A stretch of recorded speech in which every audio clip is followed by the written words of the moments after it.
I think he will strike. I really do.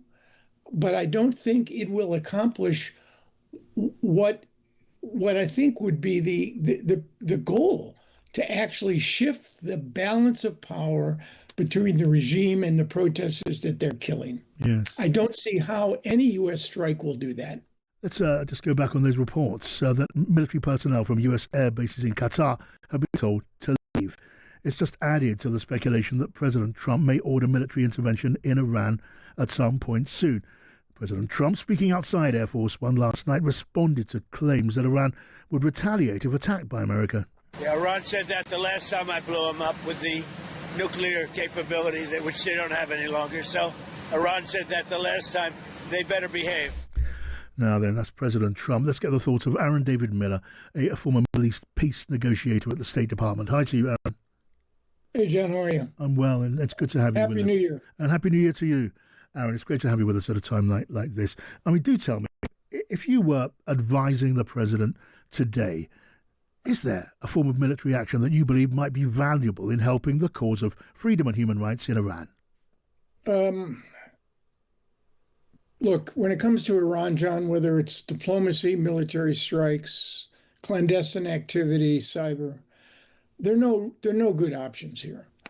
And I think the last period from December 28th until now suggests that there's absolutely no evidence that the regime is fracturing, that the security personnel, including the military, the besieged, the IRGC, which numbers close to 1 million, are prepared to do anything they can in order to crush these protests. But the real question, I think, is not what the options are for the president. I mean, they run the gamut from the sort of rhetorical support he's provided to ramping up radio broadcasts, although hollowing out VOA, Voice of America, has not served American interests, to seizing ghost ships, Iranian tankers, to acting against economic targets, Kharg Island or Iranian oil infrastructure, to using cyber to somehow confuse and undermine the regime's own capacity to coordinate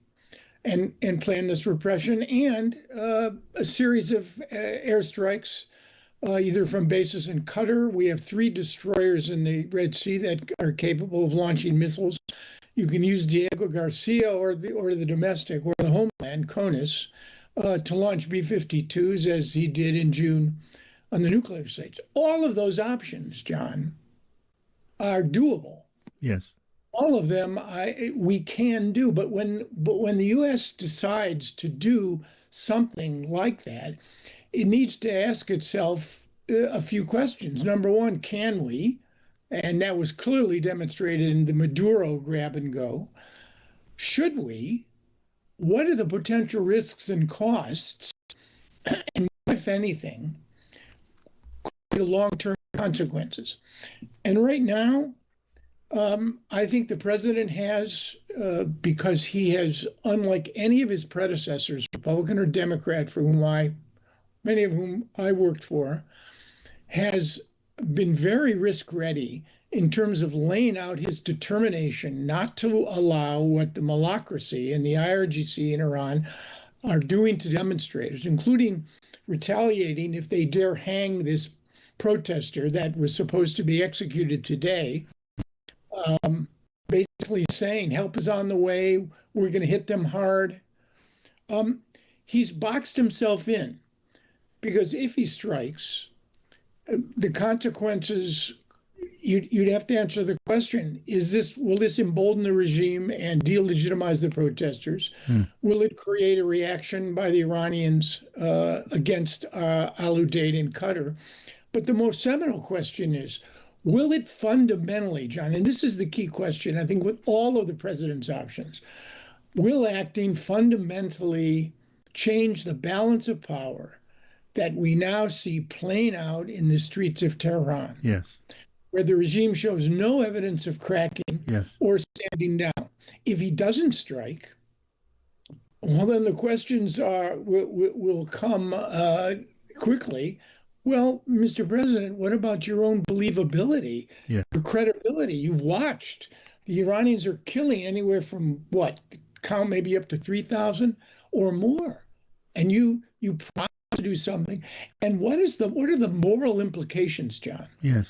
of urging Iranians out in the streets to demonstrate and bring down their regime if you do not act in any way, shape, or form to protect them? Yes.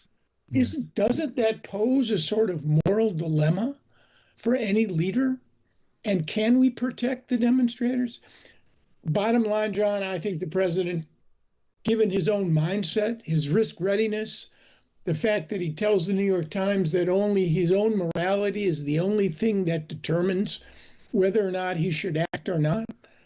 I would think if these protests continue and the Iranians continue to kill hundreds, if not thousands, of their own citizens, he'll strike whether or not it has the desired impact. I mean, you do raise, Aaron, some very fundamental questions. Among them, it's very, very clear you have the deepest of doubts about the wisdom, if the word wisdom can even be applied in this sense, the wisdom of the president's social media post yesterday, calling out the protesters to the streets, talking about help being underway. It cannot be at all certain. It simply cannot be certain. It's even possible to bomb this horrendous regime into submission and out of power. I mean, I think any military strategist would tell you if, in fact, we had identified, and I'm sure the Israelis have tried, identified a faction in the IRGC or in the military that would give the U.S. a ground game, and you would at least have assets on the ground to act, then it would seem to me Yes. that you could try covert action, as the Israelis have done, against leadership targets. If, in fact, you had a ground game, it's not evident to me that either the Israelis or the U.S. has such a ground game. Yeah. You have leaderless, directionless protests. The courage and determination of Iranian civilians who've had it on the economy, who now understand the regime is illegitimate, that and there's no way to alleviate their situation. But you don't have what you need to supplement or to facilitate or to make anyone's military strikes not just feasible but successful. Yeah. If you had such an operational plan on the ground by Iranians, even that would pose problems, of course, of external actors determining who governs and who does not govern in Iran. Yeah. Under these circumstances, I mean, I think he will strike. I really do. But I don't think it will accomplish what I think would be the goal, to actually shift the balance of power between the regime and the protesters that they're killing. Yes. I don't see how any U.S. strike will do that. Now, Aaron, I'm sure you have been in the room with military commanders giving their military and strategic and tactical evidence in a discussion of what the next step in a particular emergency might be. For my part, I cannot quite imagine how military leaders can fulfill their order to draw up options for military action when, I guess by definition, they cannot give assurances that it will have the desired result. As you argue, that military action cannot be sure of bringing down the regime, can't be sure that it won't make things simply worse for the protesters and not better, that it can't, in a nutshell, fail in its objectives. So how does a military leader from the Joint Chiefs giving options to the president square that circle? I mean, there are no guarantees, and I'm sure in real time, you all of the scenario you laid out preceded the operation against Maduro.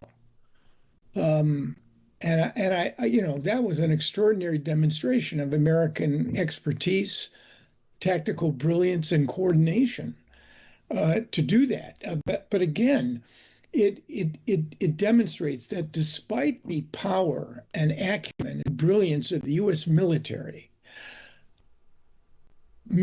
power in the end has to be harnessed to a set of feasible, practical, and attainable objectives and goals. And that's where I think everything seems to break down. And it's not a military commander, the chairman of the joint could offer an opinion to the president to whether or not any deployment of military assets or military strikes could bring about the desired result. But Yes. any honest military commander, DIA intelligence, CIA, would also alert the president to the risks, the consequences, and the impact of such moves. So, I mean, that's why I worry here that this strike will be some sort of one-off, which will produce the worst of all worlds. There'll be no change in the balance of power. The protesters will be discredited, and yet again, the administration will be perceived as being weak. Now, that has not been the case with the decision to strike in June against 3 Iranian nuclear facilities. Yes. But then again, the regime is still intact. Its capacity to maintain itself, regime preservation, is the overriding objective. And the lengths to which this Iranian regime will go to do that, I think we haven't reached the bottom of the well on that question. And how would a military strike or a series of strikes by the administration fundamentally align with the objectives? No matter what the administration says, I don't know anyone who doesn't want to see a fundamental change in that regime. Yeah. The question is, and we haven't even talked about it because there's no analyst on the planet, John, that can give you an answer. No. What if in fact the U.S. military strikes did create a fracture within the security services, and you had a period of internal contestation and struggle for power? There is no democratic center of gravity with leaders and cells and organized activities to take advantage of it. Most Iranian analysts I talk to believe that the default position here might be turning a malacracy, a religious control, into a military dictatorship led by the RGC. They already control the economy and are running the security ops. Yes, and of course they have the guns. These are chilling thoughts, Aaron, but there is no really conceivable outcome of this, which is not chilling. It is great to get your analysis. Aaron David Thanks, Miller, Sean.